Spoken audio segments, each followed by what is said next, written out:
पूजनीय संत समाज, प्रिय सज्जनों तथा देवियों, कबीर साहब के उपदेश जग जाहिर हैं। बच्चों की पढ़ाई में जो आता है साधारण रूप से, उसमें भी कई बातें आ जाती हैं। गंभीर बातें तो उसमें नहीं आती हैं,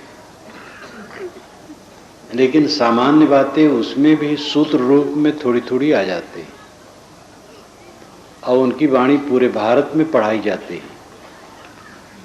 इसलिए उनके उपदेशों की भनक किसी के कान में न पड़ी हो ऐसा नहीं है, लेकिन कबीर का सम्यक उपदेश उनका बीजक पढ़ करके जाना जा सकता है। उनका मुख्य ग्रंथ बीजक है, साखी ग्रंथ है जो 3500 साखियां जिसमें हैं, जिसमें मैंने 1100 साखियां लेकर के कबीर अमृतवाणी के नाम से टीका करके छापी थी और आज तक उसके तो बहुत संस्करण निकल गए। शायद 1 दर्जन तक होगा, 1 दर्जन संस्करण निकल गए। और बीजक के अलावा जो पद हैं, कबीर भजनावली नाम से यहाँ से प्रकाशित है। 501 भजनों का कहत कबीर, उसमें थोड़े मोड़े बीजक के पद हैं और सब बीजक के बाहर के पद हैं। कबीर की वाणी बहुत मानी जाती है और सब में मिलावट है, इसलिए उसको बीजक के आधार पर छांट करके मैंने कहत कबीर और कबीर अमृतवाणी, ये 2 का अनुवाद करके टीका करके और प्रकाशित किया है। मुख्य ग्रंथ बीजक है। अगर कबीर साहब के विचारों के सम्यक स्वरूप को समझने का शौक है तो आपको बीजक पढ़ना चाहिए, जो 2 खंडों में व्याख्या के रूप में यहाँ उपलब्ध है। उसी आधार पर मैं कुछ बातें आप लोगों के सामने पेश करूंगा। हम लोग आदमी हैं, मनुष्य हैं, तो पहला कर्तव्य है कि आदमी को आदमी की निगाह से देखा जाए। सबको ये शौक है कि हम हीन न माने जाएं। कोई हीन अपने को पसंद नहीं करता। कबीर साहब की ये पहली अपील है कि मनुष्य मनुष्य मिले तो मनुष्य की निगाह से देखे और मनुष्यता का व्यवहार करे। अतिथि सत्कार में जहां बात आती है धर्मशास्त्रों में, आजकल पारक प्रकाश में वेद के संदर्भ छपते हैं। हर अंक में एक संदर्भ छपता है, इसमें बहुत से लोग जानते हैं। वेदों पर मैं लिख रहा था, वेद क्या कहते हैं, वेद क्या कहते हैं, वेद में विषय क्या है, इस पर 122 संदर्भ लिखा हो। ग्रंथ पूरा हो गया है, छपने पर एक कबीर दर्शन जैसा होगा। उसके एक एक संदर्भ पारक में छपते हैं। अक्टूबर अंक में आतिथ्य छपा है, तो वेद में ही काफी बढ़िया है। लेकिन उसकी प्रस्तावना में मैंने दिया है अतिथि किसे कहते हैं और अतिथि के लिए क्या भावना होनी चाहिए। तो धर्मशास्त्रों में लिखा है, दरवाजे पर जो आए उससे न पूछे तुम किस जात के हो, तुम्हारा गोत्र क्या है, तुम्हारी शिक्षा कितनी है, ये सब न पूछे और उसका आदर करें। ये धर्मशास्त्र भी कहते हैं। मानवता क्या है? जो हम दूसरे से अपने लिए चाहते हैं वह दूसरे के लिए करें। मानवता बुनियाद है, धर्म की बुनियाद है, अध्यात्म की बुनियाद है। मानवता ही हमारे जीवन में न रहे तब धर्म कर्म क्या है? मानवता है कि मानव को हीन न समझा जाए, और मानव को हीन समझा गया है पूरी दुनिया में। गोरे लोग काले लोगों को अपने मोहल्ले में घुसने नहीं देते थे। आज भी दुनिया में कहीं कहीं ऐसा है। अहंकार राजा हर जगह है। बहुत बचपन की बात है, एक मुसलमान के मुख से सुना एक दूसरे मुसलमान के लिए, वो तुर्क है ना। तो मुझे आश्चर्य हुआ कि भाई उसे तुर्क ये क्यों कहता है। वो कहे तुर्क है ना। तो जिस खानदान के होंगे, शेख हो, सैयद हो, कुछ हो, दूसरे को नीच समझते होंगे। ये रोग हर जगह है। हिंदुओं में ये रोग ज्यादा पनपा और इस रोग के पनपे लंबा समय बीत गया। भारतवर्ष का अथवा पूरे संसार का प्राचीनतम ग्रंथ ऋग्वेद है। ऋग्वेद में ऐसी बात नहीं। वैदिक ऋषि स्वाभिमानी तो हैं, लेकिन जाति मान करके छूत छूत होती है, कोई छोटा होता है, ऐसी चर्चा नहीं। वर्ण व्यवस्था होने के बाद धीरे धीरे जकड़ता गया। वर्ण व्यवस्था के 3 संस्करण हुए हैं। पहला संस्करण है काम का बंटवारा, दूसरा संस्करण है योग्यता के अनुसार वर्ण व्यवस्था का स्वरूप ढालना, तीसरा संस्करण है जन्म के अनुसार मान लेना। पहला संस्करण है कि काम का बंटवारा कर लिया जाए। छोटा परिवार था उनका, तो विद्या शिक्षा इत्यादि में जो लगे उनको ब्राह्मण कहा गया। शासन व्यवस्था देखे उनको राजन्य कहा गया। व्यापार की उनको वैश्य कहा गया। पंचजन वेदों में बारंबार आता है। पंच दोनों प्रयोग है। 5 जन कौन है, कहीं भी उसकी व्याख्या नहीं है। सभी वेदों में कहीं भी व्याख्या नहीं, क्योंकि उनको सरल लगता था कि 5 जन जो हम कह रहे हैं तो बिल्कुल सरल है। इसलिए चारों वेदों में एक जगह मैंने नहीं देखा कि पंचजन की व्याख्या लिखी हो, विवरण दिया हो उन्होंने। पंचजन बारंबार कहा। 5 जन हवन करते हैं, 5 जन एक साथ रहते हैं। अनेक अनेक प्रकार से अपना अपना भाष्य लोग किए हैं, लेकिन जो अधिक उज्ज्वल है, सारणाचार्य ने भी जिसको स्वीकारा है, वह है ज्ञानी, शासक, व्यवसायी, शिल्पी और श्रमिक। ज्ञानी जो ज्ञान का काम करें, शिक्षा दें, आध्यात्मिक ज्ञान तपस्या में लगे रहें, दूसरों को उपदेश दें, ज्ञानी। और शासक जो शासन करें,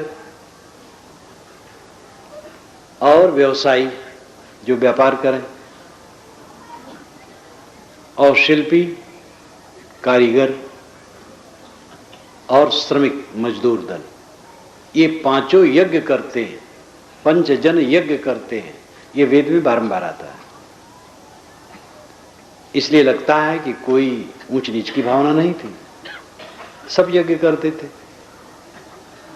वेद के मंत्र, अभी मैंने वेद क्या कहते हैं कि भूमिका भी लिखी है, तो उसमें ये भी लिखा है कि ब्राह्मण तो उसमें है ही है, जिनका नाम ब्राह्मण था उनके लिए नहीं लिखा। ये लिख दिया कि ब्राह्मण ऋषि तो इसमें भरे ही, लेकिन क्षत्रिय का नाम लिखा, जो क्षत्रिय ऋषि हैं। और उसके सामने मैंने वेद और नंबर भी दिया कि कोई वहां पढ़ सकता है। वैश्य का लिखा, वैश्य 1 मिले, उसमें भी संदेह है, लेकिन शूद्र तो काफी है और स्त्रियां उससे काफी हैं। और दुर्भाग्य है कि करीब 2500 वर्षों से शूद्र और स्त्री को वेद पढ़ने का अधिकार नहीं। शूद्र भी नहीं पढ़ सकते, स्त्रियां भी नहीं पढ़ सकती। अब ये अलग बात है कि आज कोई भी पढ़ता है, लेकिन ऐसा दबदबा बनाए थे। कारुरहम ततोभिषक उपल प्रक्षणी नना नाना धियो वसूयव अनुगायुतस्थिम इंद्राय इंदो परिश्रवा। ये ऋग्वेद का मंत्र है। कारुरहम, कारुह अहम।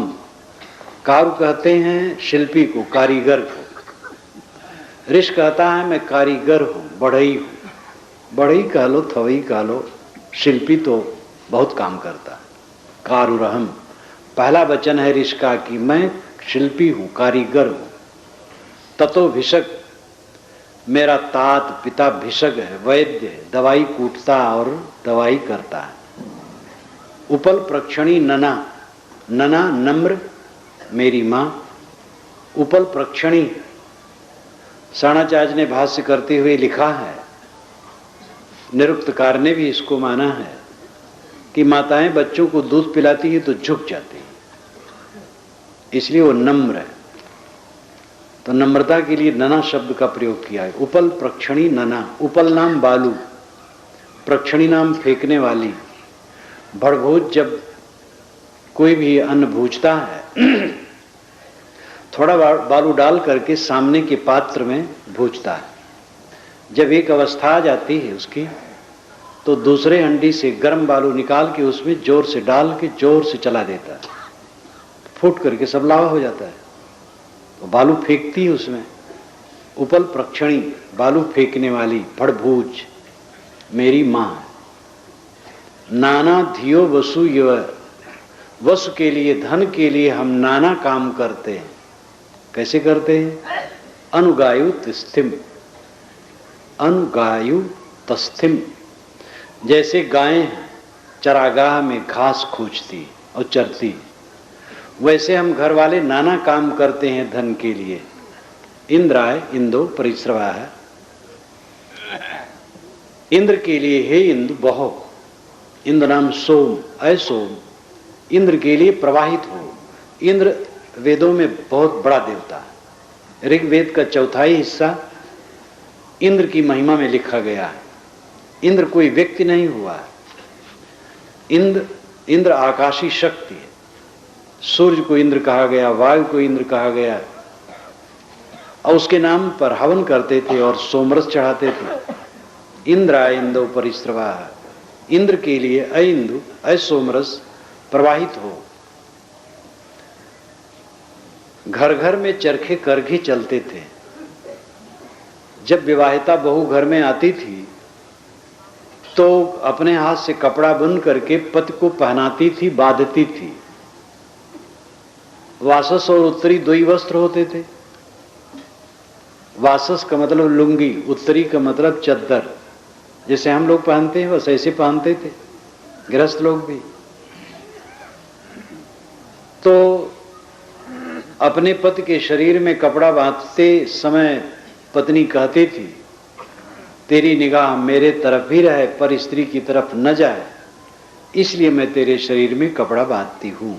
अपने हाथ से कपड़ा बुनकर पहनाती थी, एक संस्कार देती थी। बच्चा पैदा होता था, माता कपड़ा बुन करके बच्चे को पहनाती थी। सब के सब श्रमिक, वेद के ऋषि सब के सब अधिकतम तो ग्वाले हैं, गाय चराते हैं। गोप्ता, गायों की रक्षा करने वाला से गोप्ता बना। तो संस्कृत साहित्य में गोप्ता रक्षक रूढ़ हो गया। कहीं भी गोप्ता शब्द उसका अर्थ हो जाता रक्षक। इतनी कर्मशीलता थी और कोई किसी से घृणा नहीं थी। लेकिन वर्ण व्यवस्था का जब तीसरा संस्करण हुआ जन्म के अनुसार, तो ऐसा रूढ़ हो गया कि ब्राह्मण तो काम करना छोड़ दिए, एक वर्ग अलग हो गया। तो जो मोटा काम करे वो छोटा मान लिया गया। और धीरे धीरे धीरे धीरे भारतवर्ष के नस में ये एहसास समा गया कि मोटा काम करने वाला छोटा है, फिर अछूत है। अछूतत्व की भावना बहुत बढ़ गई, नीच मानने की भावना बहुत बढ़ गई। वेद जब स्वयं कहते हैं कि पंचजन यज्ञ करते हैं तो उसमें कौन अलग है? श्रमिक भी शैली के अनुसार, रूढ़ के अनुसार कहो तो ब्राह्मण, क्षत्रिय, वैश्य, शूद्र, निषाद, ये पंचजन है। और उसको और सार्वजनिक ढंग से कहा जाए तो ज्ञानी, शासक, व्यवसायी, शिल्पी, श्रमिक। तो इसमें कौन अपना पराया है? परंतु बात भूल गई और वर्ण व्यवस्था ने मानव समाज में हीन भावना, अवहम भावना भर दिया। जिनकी योग्यता कुछ नहीं है अपने को वर्ण के आधार पर उच्च मान लिए, जिनकी योग्यता काफी है उनके मन में ऐसा बैठा दिया गया कि तुम नीच हो, संस्कारगत हो गए। ये बड़ा दुर्भाग्यपूर्ण हो और इसका तरल रूप पूरी दुनिया में है। मैंने पहले कहा ऊंच नीच की भावना, ये मानव का भयंकर दोष है। मानव क्या चाहता है? यही चाहता है कि हमारा सम्मान हो। मानव के नाते मानव महान है, और क्या चाहिए? इसलिए जितने लोग यहां बैठे हैं, मेरा निवेदन है कि आप किसी से जाति न पूछें, न साधु से पूछें, न गृहस्थ से पूछें।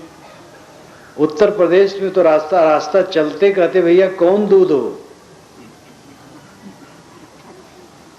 जाति न पूछो। जात तो एक है, मानव की जात है बस। और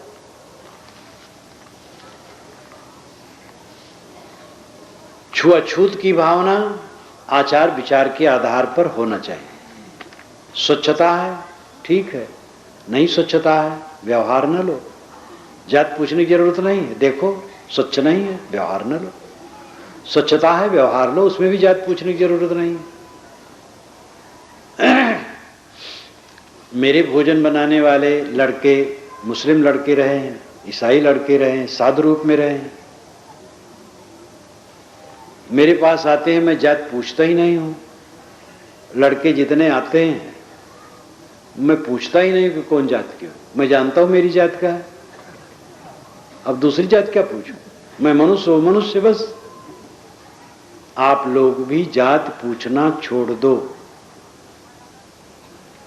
अब अपने नाम में जो पूंछ लगाते हो उसको काट दो तो अच्छा हो। पूंछ बड़ी प्यारी है सबको, नाम काफी है, पूंछ को काटो।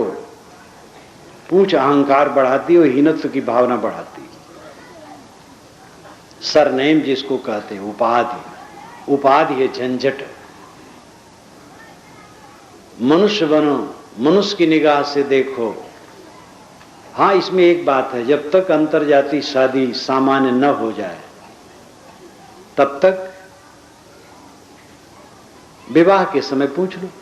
लड़का लड़की से विवाह करना है तो लड़की का क्या गोत्र है, लड़का क्या है, पूछ लो, जब तक अंतरजातीय शादी सामान्य न हो जाए। वैसे आज भी चल रहा है, अंतरजातीय शादी चल रही है। अंतरजातीय शादी होनी चाहिए कि नहीं, ये मेरा कोई पक्ष नहीं। इतना ही कहना है कि अगर आप अंतरजातीय शादी पसंद नहीं करते हैं तो पूछ ले विवाह के समय बस, और बाकी समय न पूछे किसी से। खान पान का व्यवहार शुद्धता के आधार पर ले, व्यवहार बर्ताव संगत शुद्धता के आधार पर ले। अगर ये एक बात मान लिया जाए तो इस समाज का कितना कल्याण हो जाए, जिसको हिंदू समाज कहते हैं। और फिर मुस्लिम समाज, ईसाई समाज, सब समाज में रोग है अपने ढंग का, सबका हित होगा, मानो मानो बने। मेरे यहां तो मुसलमान भी नहीं पूछा जाता, पूछे नहीं जाता है कौन है, जो हो मनुष्य बस, सब भाई हैं, इसमें दूसरा कौन है। जब कभी कोई घटना घट जाती है तो संस्मरण आ जाता है। आप लोगों के सामने कहा करता हूं, कई बार कहा हूं। एक बार कुआं के पास में मैं नहा रहा था तो एक लड़का पानी भरने आया, युवक। तो एक सज्जन खड़े थे, कहे रुको रुको रुको। मैंने कहा क्यों इसको रोक रहे हो? कहे साहब ये हरिजन है। तो मैंने कहा तो मेरा भाई, मैं भी हरिजन हूं भैया, भरो। हरिजन दुर्जन दो होते, आप क्या बनना चाहेंगे, हरिजन की दुर्जन? स्वयं निर्णय ले लीजिए। हरिजन नहीं बनते हो तो दुर्जन हो फिर। साहब कहते हैं हरिजन हंस दशा लिए डोले। हरिजन की प्रशंसा साहब ने बहुत की है। हरिजन नाम ज्ञानी। गांधी जी ने लोगों की मानसिकता बदलने के लिए हरिजन नाम रखा, तो हरिजन फिर अछूत मान लिया गया। ये दुर्भाग्य है हमारा। मनुष्य को मनुष्य की निगाह से देखना ये पहला काम है। कोई नहीं चाहता हम हीन माने जाएं, नीच माने जाएं। आप कैसे मनुष्य हैं जो दूसरे को कहते हैं कि तुम नीच हो? कौन सी मनुष्यता है? इतनी भी समझ न आए तो विद्या क्या है, ज्ञान क्या है, समझ क्या है, मनुष्यता क्या है? साहब की इसके लिए अपील जबरदस्त है।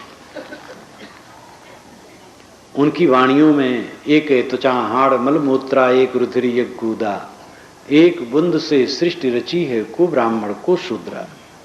रजोगुण ब्रह्मा, तमोगुण शंकर, सतोगुणी हरि होई। कहीं कबीर राम रम रही है, हिंदू तुर्क न कोई। कोई हिंदू मुसलमान नहीं है, कोई ब्राह्मण शूद्र नहीं है, सब मनुष्य हैं। मनुष्य से प्रेम करो। उन्होंने मानसिक प्रदूषण को दूर करने का प्रयास किया। भूत प्रेत लोग मानते हैं। प्रेत का मतलब वह जो चला गया, भूत का मतलब बीत गया। भूत प्रेत की कोई योनि नहीं, कोई खानी नहीं। ये मानसिक भ्रम है। किताब में लिखा है, किताब में तो वेद तक में लिखा है। अथर्व वेद में तो झाड़ फूक बहुत है और जड़ में है। सोना धारण करने से लाभ होता है, ये नग पहनने से लाभ होता है, ये अथर्ववेद में है। मैंने इसको भी लिखा है और समीक्षा भी की है। जब इतनी गहराई में है तो आज क्यों न चले? सोना धारण करने से कोई लाभ नहीं होगा और नग धारण करने से कोई लाभ नहीं होगा।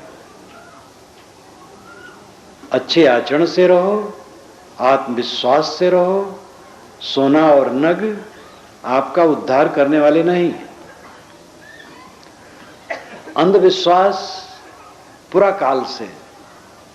अथर्ववेद में तो ऐसी बहुत सी बातें हैं जो आम जनता में व्याप्त थी, उसको अथर्ववेद में रखा गया।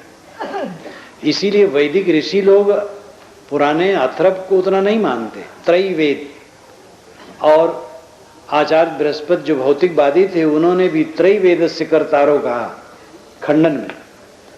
ऋग यजुः साम। ऋग्वेद से स्तुति की जाती थी, सामवेद गाया जाता था। सामवेद ऋग्वेद ही है। सामवेद में कुल अपना 75 मंत्र हैं, बाकी सब ऋग्वेद का है, लेकिन गाने के लिए अलग बनाया गया है। और यजुर्वेद यज्ञ करने का विधान है। यही तीनों चलता था। अथर्व का संकलन पीछे हुआ, भाषा से साफ जाहिर होता है। पीछे होने पर भी वो पूरा काल का विषय उसमें है। झाड़ फूक, जंत्र मंत्र, टोना टोटका सब भरा है। लेकिन इसीलिए अथर्ववेद को ब्रह्मवेद कहते हैं। काम की चीजें बहुत हैं। ब्रह्मचर्य का एक लंबा सूक्त है, बहुत विषय है उसमें। ये बात सच नहीं, सब समय करने की जरूरत है। भूत प्रेत केवल काल्पनिक है। भूत प्रेत नाम का कोई जंतु नहीं है और इसका पूरी तरह से परीक्षण किया जा चुका है। सब मानसिक भ्रम है। भूत आया, भैंसा बन के आ गया, घोड़ा बन गया। भैंसा घोड़ा बनने में बहुत समय लगता है। भैंस भैंसे के संयोग के बाद भैंस गर्भवती होती है, महीनों के बाद बच्चा पैदा होता है और पड़वा वर्षों में भैंसा होता है। झट से कैसे भैंसा खड़ा हो गया और गायब कहां हो गया? फिर भूत प्रेत केवल मानसिक सनक है। मैं भी पहले मानता था, झड़वाता था। भूत प्रेत काफी झड़वाया हूं मैं। ब्रह्म राक्षस लगता था मुझे, उसको झड़वाता था। कबीर साहब का बीजक मिला और पारखी संत मिले। 3 महीने में सारे भूत प्रेत बुरिया बिस्तर बांध के चले गए।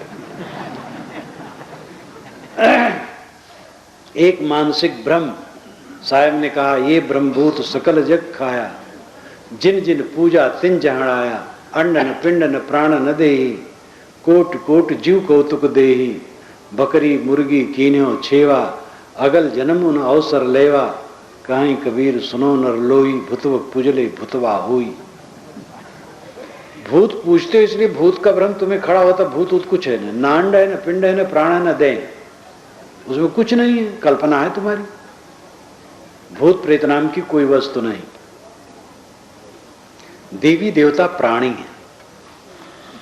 वेदों में देव प्रकृति शक्ति को माना गया है।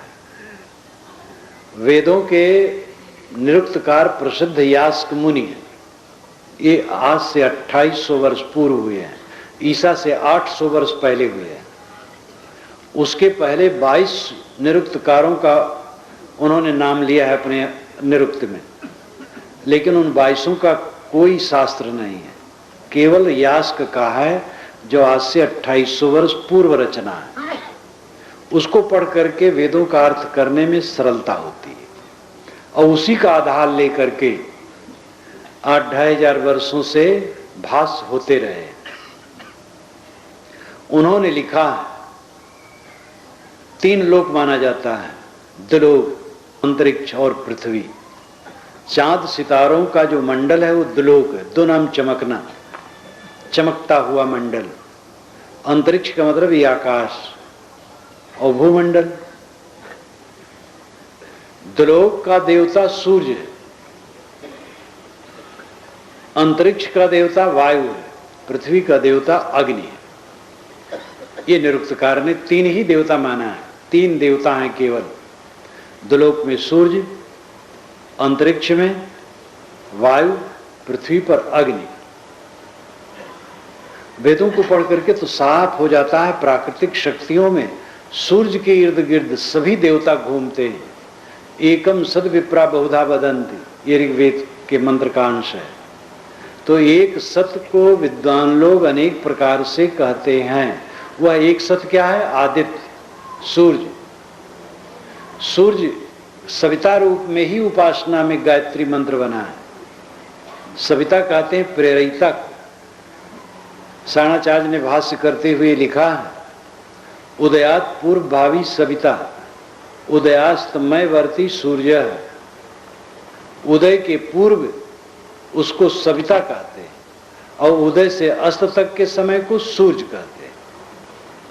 तो सविता मंत्र है, तत्सवितुर्वरेण्यं भर्गो देवस्य धीमहि धियो यो नः प्रचोदयात्। ये ऋग्वेद के 3 मंडल के 62वें सूक्त का 10वां मंत्र है और ये विश्वामित्र की रचना है। इसमें बुद्धि को प्रेरित करने की बात की गई है। सूर्य सविता प्रकाश स्वरूप है, उसका हम ध्यान करते हैं, वो हमारी बुद्धि को प्रेरता है। ये इसका सामान्य अभिप्राय है। सारे देवता सूर्य के इर्द गिर्द, अश्वनी, उषा और दधिका, दधिक्रा, कितने देवता हैं जो सब सूर्य हैं। दधिक्रा एक देवता है, उस पर भी मैंने एक प्रसंग लिखा, दधिक्रा। दधि नाम दही, क्रा नाम बिखेरना। सूरज उगता है तो उगते उगते मालूम होता चारों तरफ दही बिखेर रहा है, इसलिए दधिक्रा उसका नाम है। अश्वनी, अश्वाला। संस्मरण आया, एक लड़का है मेरे सामने, पढ़िया लड़का, जवान था। मैंने कहा बेटा क्या नाम? कहे अश्वनी। मैंने कहा इसका क्या अर्थ होता है? तो लज्जित होकर खड़ा हो गया। मैंने कहा बताओ। कि एक बार मेरे मास्टर साहब ने कहा अश्व नाम घोड़ा, अश्वनी नाम घोड़ी, तो तुम्हारे नाम का अर्थ घोड़ी। मैंने कहा, और मास्टर बेचारा जितना जानता था उतना कहा। अश्व, वेदों में अश्व बारंबार कहा गया है सूर्य की रश्मियों के लिए। सूर्य की रश्मियां अश्व, सूर्य अश्व पर चल, अश्व के रथ पर चलता है। अश्वनी रश्मियां, किरणें। अश्वनी मतलब किरणों वाला, अश्व वाला। किरणों वाला अश्विनी सूर्य, वो किरणों वाला है। तो 3 देवता, द्युलोक में सूर्य, अंतरिक्ष में वायु, पृथ्वी पर अग्नि, फिर और देवता बनते गए हैं उसमें, और सब देवता प्राकृतिक शक्तियां। वे मानते थे कि इनके नाम पर हवन करोगे तो खुश होंगे, पानी बरसाएंगे, सब मंगल हो, इसलिए वो करते थे।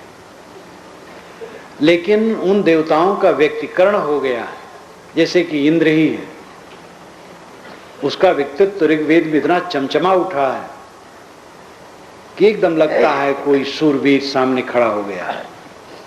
कभी हृदय भावुक होता है और वो प्राकृतिक वस्तुओं का भी व्यक्तिकरण करता है, व्यक्ति बना देता है। मेघदूत में कालिदास ने बादलों को कैसा चित्रित किया। यूरोप के विद्वान कविता में प्राकृतिक शक्तियों से बात करते हैं, तो प्राकृतिक शक्तियों का व्यक्तिकरण हो गया है, व्यक्ति के रूप में उसमें चित्रित हो गया है। इसलिए पीछे देवी देवताओं का प्रवाह भारतवर्ष में बहुत चला, आज भी है। पर्वत पर्वत मैयत बिसरवा है और जगह जगह है। मैं तो भ्रमण में रहता हूं और गांव में प्रायः जब किसी के घर में भोजन करके निकलता हूं कुल्ला करने के लिए बाहर, और कहीं पत्थर रखा है, कहीं ऊंची सी जगह है, तो मैं पूछ लेता भाई कोई देवता तो नहीं है, अपमान न हो, दूर कुल्ला करो। तो देवता यहां बहुत बढ़ गए। देवता जो दे, देवता जो चमके, नृत्यकार यास्क ने ये अर्थ किया, जो दे जो चमके वो देवता। प्राकृतिक शक्तियां हमें देती, वो चमकती, इसलिए वो देवता। उनका सही उपयोग करने की जरूरत है। सूरज की किरणों का शरीर में पड़ना कुछ समय के लिए अच्छा है, गर्मी में थोड़ी, ठंडी में ज्यादा। पानी का उपयोग करना चाहिए ऋतु के अनुसार, हवा का उपयोग करना चाहिए, आग का उपयोग करना चाहिए, प्राकृतिक शक्तियों का सेवन करना चाहिए, यही उनकी उपासना है। अब आग लग जाए कहीं और हाथ जोड़ के खड़े हो, हे अग्नि देवता, जीवन भर हम तुम्हारे में हवन किए हैं, क्षमा करो, हाथ जोड़े रहो, सब जला डाले। बाढ़ आ जाए, हे वरुण देवता रुक जाओ, कुछ नहीं होगा, और सब बहा ले जाए। प्राकृतिक शक्तियां हैं, उनमें कोई ज्ञान थोड़े, इसलिए उसका ज्ञान जरूरी है। ज्ञान करो और उसका सही ढंग से सेवन करो। आगे चल करके देवी देवताओं की उत्पत्ति बहुत हो गई। कबीर साहब कहते हैं, कबीर जेती आत्मा तेते शालिग्राम, जितनी आत्माएं हैं शालिग्राम भगवान है। वह देवी देवता प्राणियों को मानते हैं और यही वास्तविकता है। विवेक ज्ञान बढ़ते बढ़ते, जैसे कि ब्रह्म, ब्रह्म का अर्थ है अग्नि, ब्रह्म का अर्थ है वेद के मंत्र, वेद के मंत्रों द्वारा अग्नि में हवन करने वाला ब्राह्मण। बृहत्वाद ब्रह्म, जो बढ़े वो ब्रह्म। आग थोड़ी जलाओ, ज्यादा बढ़ जाती है, इसलिए आग ब्रह्म। और अग्नि की उपासना आर्यों में थी। पारसी लोग भी आर्य परिवार के हैं, उनमें भी अग्नि उपासना आज भी है। इसलिए ऋग्वेद सबसे पहला वेद और उसका पहला मंत्र अग्नि मेले पुरोहितम यज्ञ से देवऋतजम होतारम रत्न दहातमम, ये भी गायत्री मंत्र है। अग्नि ईले पुरोहितम, अग्नि शब्द पहले है। तो अग्नि की उपासना चली और अनेक देवी देवता सृजित किए गए। लेकिन आगे चल करके अग्नि को जब ब्रह्म कहा गया तो और सूझ बढ़ी, तो आत्मा को ब्रह्म कहा गया। विकास होता गया। जो लोग ये मान लेते हैं कि वेद तो आकाश से आया है, ईश्वर का वचन है, कुछ लोग कहते अपुरुषेय है, ईश्वर उश्वर कुछ नहीं, वो अनादि। कुछ लोग कहते नहीं, ईश्वर की रचना है। हर ऋचा पर, हर सूक्त पर ऋषियों के नाम है जो उनके रचनाकार है, और नए मंत्र हम बनाते हैं। तो बारंबार कहा, मैंने भूमिका में लिखा और बहुत मंत्रों को उद्धृत किया जिसमें बारंबार नव्यम आया है, नए मंत्र हम बनाते हैं तुम्हारे लिए। और भाषा को देखो, ऋग्वेद की भाषा ही में पहला मंडल और अंतिम मंडल की भाषा भिन्न है, बीच की भिन्न है, अथर्व की भिन्न है, यजुर की भिन्न है। भिन्न देश काल में रचनाएं हुई। तो कोई पुस्तक आकाश से कहां आती है और कोई पुस्तक आकाशी है, ईश्वरीय है, ऐसा मान लेने से सांप्रदायिकता का विष बढ़ता है। क्योंकि हमारी पुस्तक ईश्वरीय है, उसको जो नहीं मानेगा वो नास्तिक है, काफिर है। इसमें विषाक्त वातावरण फैलेगा। और तथ्य है कि सारी किताबें मनुष्य रचता है, इसलिए सारी किताबें माननी है, सबका आदर करो, लेकिन पढ़ो और निर्णय करो सार क्या है, सार क्या है। अंधविश्वास में न पढ़ो। तो इस प्रकार वाणी का विचार पूर्वक ग्रहण। कबीर साहब ने संसार के मोह माया पर बहुत कहा। क्यों कहा है? क्योंकि मोह में सब फंसे हैं। इसीलिए वैराग का वचन उनकी वाणी में बहुत है। ये सभी मानते। ज्ञानी जी मुझसे कहते थे कि जब गुरुद्वारा में प्रवचन के क्रम में कबीर वाणी आती है, तब ज्ञानी जी कहता, भाई सावधान, कबीर वाणी आ गई। कबीर वाणी वैराग से भरी हुई। वैराग की जरूरत क्यों? क्योंकि राग दुख है, राग दुख में फंसाता। वैराग से ही राग कटता। वैराग का अर्थ घर छोड़ना, कपड़ा बदलना मत समझिए। वैराग का अर्थ है निर्मोहता। जो गृहस्थी में रहे, गृहस्थी में रह के वैराग करें, और जो घर छोड़ के विरक्त हो गए हैं, विरक्त वेश में चले गए हैं, वे वहां वैराग करें। वैराग सबको जरूरी है। संसार की नश्वरता को समझे बिना मन उससे हट नहीं सकता है। इसलिए कबीर की वाणी में वैराग भरा हुआ है। बारंबार नश्वरता की बात वो कहते हैं। माली आवत दे की कलियां करी पुकार, फूली फूली चुन गई काल हमारी बार।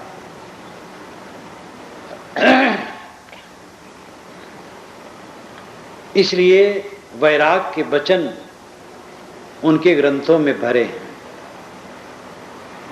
कबीर साहब ने संप्रदाय की बात नहीं कही। पूरे बीजक में पंथ नहीं है, कहीं कबीर पंथ शब्द नहीं है।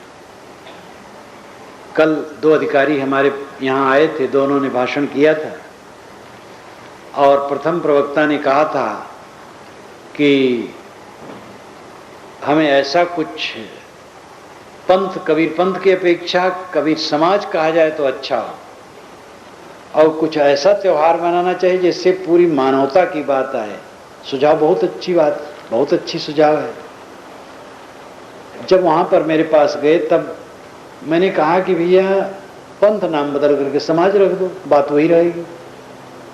कुछ भी नाम बदल दो, काम करने की जरूरत है। कबीर साहब ने तो पंथ कहा ही नहीं। पूरे बीजक में कबीर पंथ शब्द नहीं है, कबीर पंथ की कोई नियमावली नहीं है। प्राप्त विचारों पर समीक्षा है और सत्य का उद्घाटन है पूरे बीजक में। तो कबीर साहब ने तो पंथ बनाया नहीं, लेकिन इतने लोग जब इकट्ठे हो गए तो पंथ तो बनेगा ही, क्योंकि उसको चलाने के लिए कोई नियम देना पड़ेगा, कोई शिष्टाचार रखना पड़ेगा, कुछ पारिभाषिक शब्द होंगे शास्त्रों के, बस पंथ बन जाएंगे। पंथ बनना बुरा नहीं है, संप्रदाय बनना बुरा नहीं, सांप्रदायिकता बुरी, पंथाईपन बुरा है। हमारा ही संप्रदाय राहे खुदा है और सबका राहे जुदा है, ये अपराध है। सारे संप्रदाय मनुष्य के बनाए, सारी किताबें मनुष्य की रचनाएं, दुनिया के सारे महापुरुष मनुष्य, यही वास्तविकता। और यह समझ सब में आ जाए, सांप्रदायिकता खत्म हो जाएगी। अगर दैवीकरण रहेगा ग्रंथों पर, महापुरुषों पर और परंपरा पर, तो सांप्रदायिकता बढ़ेगी। हमारी किताब ईश्वरी है, हमारा मजहब ईश्वरी है, हमारा महापुरुष ईश्वर का अवतार या भेजा हुआ है, यह भावना जब आएगी तो सांप्रदायिकता बढ़ेगी। क्योंकि दूसरे का अनिश्वरी हो, राह खुदा नहीं हो, जुदा है, नरकपंथी, तो ये विकार बढ़ेगा। और आपको मैं याद दिलाऊं कि भारतवर्ष का जो प्राचीनतम अध्यात्म शास्त्र उपनिषद है, उसमें सांप्रदायिकता नहीं। ईश्वर वचन है, इसको मानोगे तो स्वर्ग जाओगे, नहीं तो नरक जाओगे, कहीं नहीं लिखा है। और कोई अवतार पैगंबर की बात उपनिषदों में नहीं, कोई देवता की बात नहीं, ज्ञान की बात, आत्मज्ञान की बात, सदाचार की बात। कल मैंने कहा था कि कबीर उपनिषद ही कह रहे हैं, कबीर की अपनी उपनिषद है। उपनिषद तो अंतरात्मा से निकलती, जो अंतरात्मा को साध लिया। अभी चंदूलाल ने गाया था, मेरा तेरा मनुआ कैसे एक हुई रे, तू कहता कागज की लेखी, मैं कहता आँखिन की देखी। इतना वचन ही तीर के समान है। परंपरावादी किताब की बात पेश करता है, कबीर साहब कहता मैं आंख देख की बात करता, अनुभव की बात करता। अनुभव क्या बताता है? अनुभव ये बताता है कि सारी किताबें मनुष्य की रचना है, सारे महापुरुष केवल मनुष्य और सारे संप्रदाय मनुष्यों के चलाए, तो उसमें एक केवल सत्य का ठेकेदार कैसे होगा? जो जिस संप्रदाय में है उसका आचरण करें और अपना चित्त निष्पक्ष रख करके सत्य का मोती कहीं से भी प्राप्त करने की चेष्टा करें। सत्य का मोती उनका अपना आत्मा ही समझना चाहिए, बाहर से कहीं कुछ प्राप्त होता नहीं। निष्पक्ष होकर के कहीं कबीर भटकत फिरे पकड़ शब्द की छाएं, लोग शब्दों की छाया पकड़ करके भटकते हैं। लिखा है लिखा है लिखा है, शब्दों की छाया पकड़ करके न भटको, विचारवान बनो। तो कबीर साहब ने संप्रदायवाद का खंडन किया, जैसे जातवाद का खंडन किया वैसे संप्रदायवाद का खंडन किया। जैसे अमुक वर्ग जन्म से बड़ा है ये कहना गलत, वैसे अमुक संप्रदाय वाला बड़ा है ये भी कहना गलत। और भी एक निवेदन कर दूं, प्राय लोगों में आदत होती है, अरे उस जाति का है, ये जाति वाले सब ऐसे होते हैं। जाति वर्ण को लेकर के निंदा, देश को, क्षेत्र को, प्रदेश को लेकर के निंदा, ये बहुत गलत है। अमुक प्रदेश वाले हैं, ये सब ऐसे ही है। कौन सा प्रदेश दूध का धोया है? एक प्रदेश में मैं था तो अपने प्रदेश की बहुत बड़ाई करने लगे। तो मैंने कहा ये बतलाओ यहाँ के जेल खानों में जो आदमी भरे हैं वो किस प्रदेश के हैं? तो लजा गए। और वहां के प्रदेश के जेल खाने में भी मैं भाषण करने गया हूं, खूब खचाखच भरे थे। कहां बुरे लोग नहीं हैं और अच्छे लोग कहां नहीं हैं। इसलिए प्रदेश को लेकर के कभी किसी को कट न कहो, ये प्रदेश वाले हैं। सभी प्रदेश में अच्छे बुरे होते हैं, सभी वर्णों में अच्छे बुरे होते हैं, सभी जात वर्ण जो माना गया है, वैसे जात मनुष्य की एक है। लेकिन मान लीजिए जैसे कुर्मी है, मुराव है, बाभन है, तेली है, धोबी है, माने हैं, तो उसमें भी सभी ब्राह्मण न तो अच्छे हैं न सब बुरे हैं, न सभी कुर्मी अच्छे बुरे हैं, न सभी मुसलमान अच्छे बुरे हैं, सब में अच्छे बुरे होते हैं। ऐसे संप्रदायों में है। शिक्षा तो अच्छी हर जगह है, लेकिन आदमी तो आदमी है, सभी तो ऐसे नहीं हो जाते हैं। इसलिए वर्ग, वर्ण, जाति, संप्रदाय, देश, गांव, क्षेत्र लेकर के हीन कहना, उच्च कहना, ये समझदारी नहीं। अब आदमी इतना भावुक होता है कि तुरंत तो कहने लग जाता है अमुक, अरे ये तो इस प्रदेश वाले हैं। तुम अपने प्रदेश का सर्वेक्षण कर लो, पहले अपने घर का कर लो, अपने पड़ोसियों कर लो। अनुदार विचार रख करके कोई सत्य को नहीं समझ सकता है। उदार बनो, सत्य का ठेकेदार कोई संप्रदाय नहीं। कबीर साहब ने इस पर नाम ले लेकर के कहा है, शास्त्रों को चुनौती दी, महापुरुषों को चुनौती दी। उनका हृदय इतना समर्पित था कि जो कुछ निकलता था, जिस दिशा के लिए समन्वय, एकता का सूत्र उनकी वाणी में सर्वत्र है, क्योंकि वो उनका चित्त ही एकतापूर्ण था। अद्भुत जीवन था, अद्भुत मन था। कबीर की बात तो सभी जानते हैं, कबीर का नाम सुनते ही लोग गदगद हो जाते हैं। अरे भाई, कबीर की बात छोड़ो, वो तो बहुत निराले संत। 20 बरस तक मैं जहां रहा पूर्व आश्रम में, ब्राह्मणों के समाज में बराबर आना जाना होता था। किसी ब्राह्मण के मुख से मैंने कबीर की निंदा नहीं सुनी। जब कहीं कोई भजन वजन आ जाए गाने के लिए, अरे भाई कबीर का भजन गाओ, और कबीर की बात आए, कबीर तो निराले थे, कबीर जैसा कौन हुआ। तो कबीर तो ऐसे हैं, सबके लिए प्राणवान और प्राण देने वाले। लोग कहते हैं हम ऊंचे घर में जन्मे होते तो साहस होता, विश्वविद्यालय में पढ़े होते तो साहस होता, धनी होते तो साहस होता, अफसर होते तो साहस होता। कबीर साहब को कुछ पता नहीं,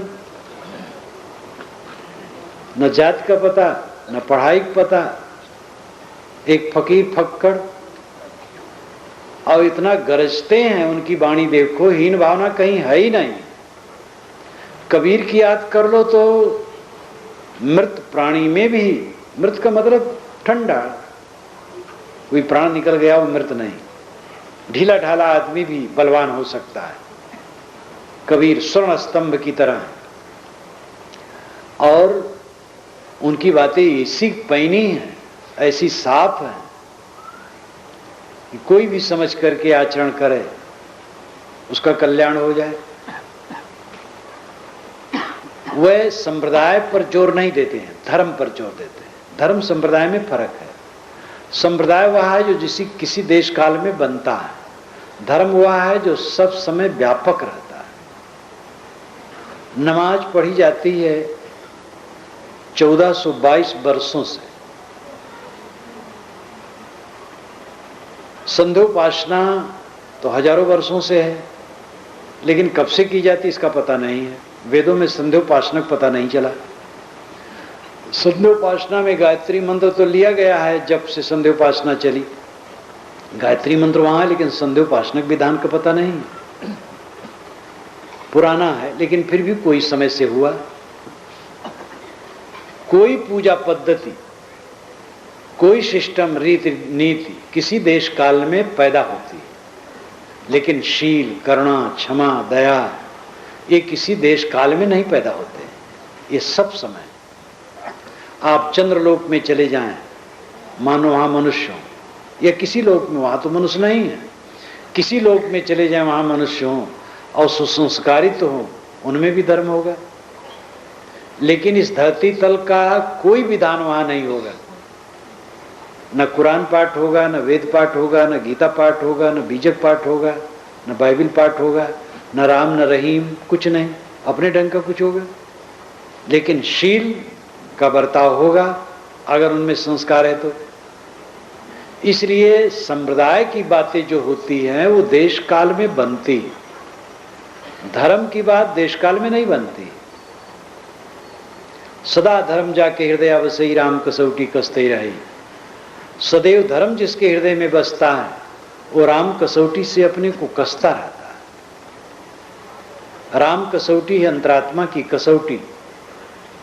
धर्म है गणित, ज्यादा खाओगे पेट खराब होगा, संतुलित खाओगे सुखी रहोगे, बहुत कम खाओगे दुर्बल हो जाओगे, कट कहोगे मन मैला होगा, मीठे वचन कहोगे मन शीतल रहेगा, ठगोगे पीड़ित होगे, ईमानदारी बर्ताव करोगे प्रसन्न रहोगे। ये गणित है।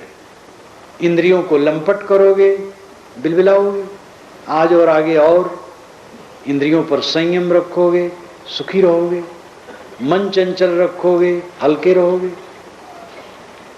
हल्कापन जाहिर हो जाएगा।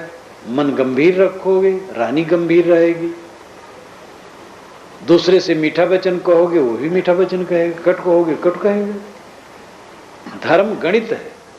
असली धर्म यही है, शील, क्षमा, दया, करुणा, प्रेम। मजहब की बातें धर्म के रक्षक। नमाज धर्म का रक्षक है। नमाज पढ़ने वाले नमाज पढ़े, कुछ सात्विक भावना आएगी। पूजा करने वाले पूजा करें, प्रार्थना करने वाले प्रार्थना करें। जो जैसा मानता हो कुछ करे, कुछ सात्विक भावना आएगी। लेकिन दुख नहीं दूर होगा। दुख दूर होगा जब विवेक ज्ञान उदय होगा। मन शायर मनसा लहर, बूढ़े बहुत अचेत, काहीं कबीर ते बाँचिए जाके हृदय विवेक। मन समुद्र है, इच्छाएं तरंगे, और इसमें सब डूब रहे हैं। जिसके हृदय में विवेक होगा वो इससे बचेगा। विवेक की जरूरत है। बिन विवेक संसार घोर निधि पार न पावे कोई, ये गोस्वामी जी ने भी कहा। पूजा पाठ से, नमाज से, प्रार्थना से, रोजा से, हज से, तीर्थ से भी सात्विकता मन में आ सकती है। अगर सही भावना से किया जाए तो सात्विकता आएगी। फिर तब आप कभी सत्संग भी करेंगे और आगे प्रगति होगी, कुछ न कुछ लाभ है। लेकिन दुख नहीं दूर होगा। दुख दूर होगा जब मन आमूल चूल परिवर्तित होगा, मैला मन निर्मल होगा। शिव संकल्प, आपके संकल्प शिव। यजुर्वेद में 6 मंत्र शिव संकल्प है, बहुत बढ़िया है, वो संदर्भ है। हमारा मन शिव संकल्प वाला अच्छा संकल्प करे। कबीर साहब ने कहा, ई मन चंचल, ई मन चोर, ई मन शुद्ध ठगहार, मन मन करते सुर नर मुनि चाड़े, मन के लक्ष्य दुआर। ये चोर है, ये मन चंचल, ये मन चोर, चंचल है, चोर है, शुद्ध भी है, ठगहार भी। मन मन करते सब भटक जाते हैं। जो मन को संभाले वो धन्य। तेज घोड़ा, बैठना उस पर और उसको सिखाना नहीं। ऐसे बिना सिखाए घोड़े पर बैठना, हाथ पैर तोड़ेगा आपका गिरा करके। लेकिन उसको सिखा लिए और मच गया, फिर तो चलो मंजिल पहुंचो। ये मन तीव्र घोड़ा, इस पर सब सवार है। और इसका प्रशिक्षण करने वाले कितने लोग हैं? तंबाकू मुख में भर लिए, पान दबा लिए, एक बोतल भी चढ़ा लिए, सिगरेट भी फूंक लिए, न मालूम कितना दुर्व्यसन करते जाते और खराब करते जाते हैं अपने को। मन को जहां माजना चाहिए वहां मन को और खुराफाती बनाते हैं। मन अपने बस में हो जाए, दुनिया बस में है। क्योंकि दुनिया को बस में करने की फिर चेष्टे खत्म हो जाएगी। दुनिया कोई बस में कर ही नहीं सकता है। राजे महाराजे बेचारे नहीं कर पाएंगे। अपना मन ठीक कर ले, सब बस में है। मन ठीक कर लेने पर इच्छा ही संयत हो जाती है, संतुलित हो जाती है, खुराफाती मन में नहीं रह जाती है। परेशानी क्या है? बाजार आप गए, आपके पास 100 रुपये, हजारों लाखों का सामान देख करके मन ललचाता है, क्या फायदा होगा? अंत में 100 के अंदर ही सौदा करके आना पड़ेगा। संयत व्यक्ति 100 की बात समझता है और जाता है, सौदा लेता है, घर चला आता है, उसका मन ललचाता ही नहीं, सुखी है। तो संयत मन वाला सुखी होगा। मन सबके पास है, उसमें हिंदू मुसलमान ब्राह्मण शूद्र की बात नहीं, मन सबके पास है। और मन ही सबको रुला रहा है। बढ़िया आचरण न करने से मन की खुराफाती विचार, खुराफाती वाणी, फिर खुराफाती आचरण। मन खराब होगा, वाणी खराब होगी, मन वाणी खराब होंगे, आचरण खराब होगा, जीवन खराब होगा। ये गणित है, इसमें कोई किसी के लिए मुरव्वत नहीं, क्षमा नहीं, और इसमें कोई परिवर्तन होने वाला नहीं। कोई भगवान भवानी इसको काट नहीं पाएंगे। आप देख ले, किसी दिन ज्यादा भोजन आप कर लेते हो, उस दिन नाम जपो, 5 वक्त के अलावा 20 वक्त नमाज पढ़ो, तो भी पचेगा नहीं, क्योंकि आपने ज्यादा भोजन किया। कोई भगवान पचा नहीं पाएगा, कोई देवता पचा नहीं, गुरु बाबा भी नहीं पचा पाएंगे। गुरु बाबा ही ज्यादा खा ले तो उन्हीं का पेट खराब हो जाएगा। इस धरती आकाश के बीच में नियमों में, क्षमा में कोई गुंजाइश नहीं है। नियमों में कोई क्षमा नहीं, नियम सब पर लागू है। आग जो छुएगा जलेगा। आपने देवी देवता क्यों बनाया है? पाप काट जाए और रिद्धि सिद्धि मिल जाए, इसलिए बना लिया। लेकिन बना करके आप धोखा खा रहे हैं। असली देवता को नहीं समझ रहे, जो कर्म देवता है। इसलिए देवता पूजते जाते हो, दुखी बने रहते हैं और दुराचरण करते रहते हैं। एक तरफ ईश्वर, एक तरफ दुराचार, ये और धोखा है। इसलिए कर्म की पवित्रता ईश्वर है, कर्म की पवित्रता देव है, कर्म की पवित्रता पूजा है। इसलिए साहब ने कहा, जो कुछ करो सो पूजा। मैं जो करता हूं पूजा है। अगर मन पवित्र हो तो कर्म मात्र पूजा है।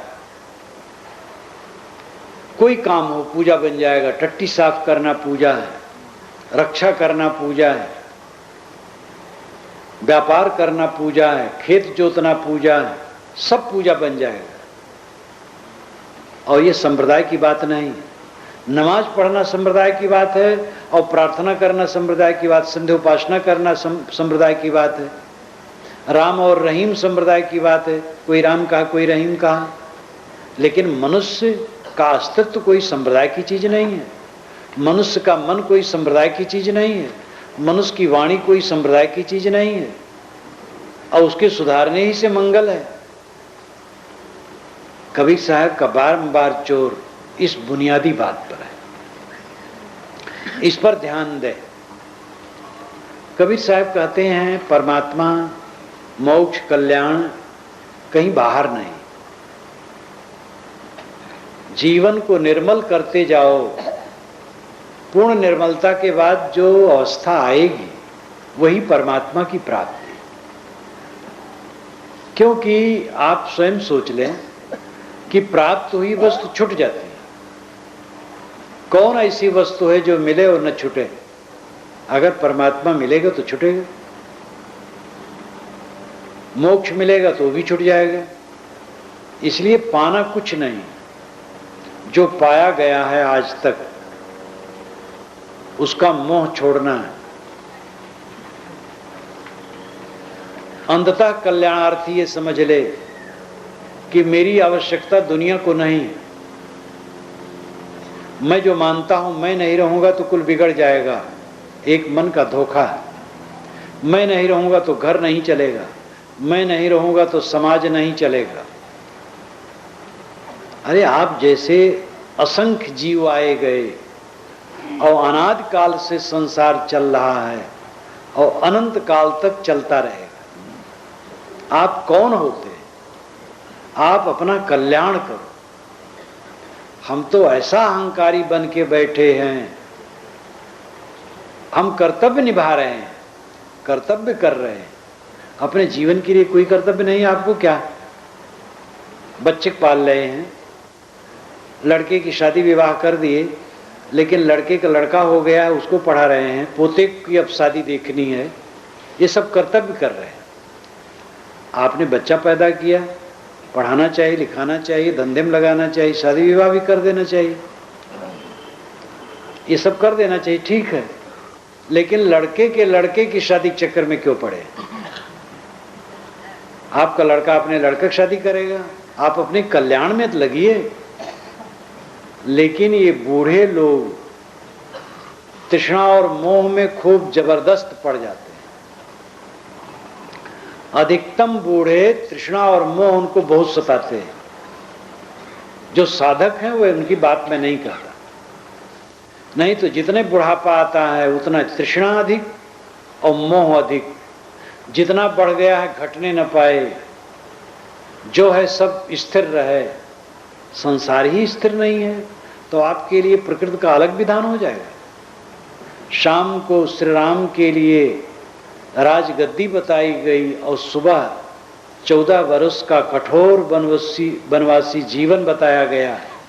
इतना घोर परिवर्तन वन में उनकी पत्नी एक जबरदस्त व्यक्ति द्वारा हारी गई, घोर युद्ध हुआ।